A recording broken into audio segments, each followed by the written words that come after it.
Here's the 4 key factors that you need to be ticking off if you're on a successful fat loss phase. So number 1, and this is the most important one, is you need to be in a calorie deficit. So a calorie deficit is basically consuming less calories than what it takes to maintain your current body weight. This is the main driver of fat loss. So if you're eating too much, you'll gain weight. If you're eating just the right amount, you'll maintain. And obviously if you want to lose fat, lose weight, you need to be eating less. Without this, these other 3 things make no difference whatsoever. Now number 2, and these aren't in any order, and it's a plan suited to your lifestyle.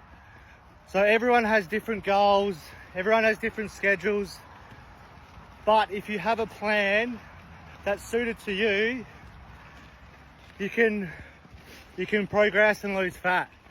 So you could even have a plan, you're going to the gym 3 times a week, 2 times a week.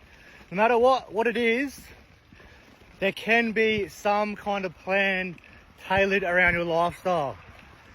Now there's non-negotiables. So like obviously hitting your food, getting that training in, but how you go about their non-negotiables is basically customized to the person. So like you don't need to run. If you like running, you can run. If you don't like squatting, you don't need to squat. These are things that these don't need to be done for you to achieve fat loss. As long as you're exercising, somewhat enjoying what you're doing, and following your diet, you'll get results. It needs to be tailored to you. Without that, there's no way you're going to stick to it. It is what it is. So number 3 would be sleep and recovery. So if you have enough sleep, well for me personally, or most people generally, you're going to be more motivated. You'll be able to handle stressful situations better. And when you are consuming less food, you are going to feel like you'll have less energy to a point, and things may feel harder than what they actually are. So getting enough sleep in is very important.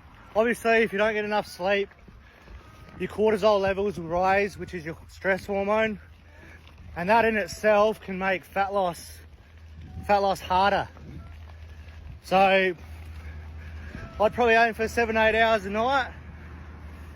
Obviously you're not going to always get that, but as a goal, it'll put you in a good position if you do aim for that.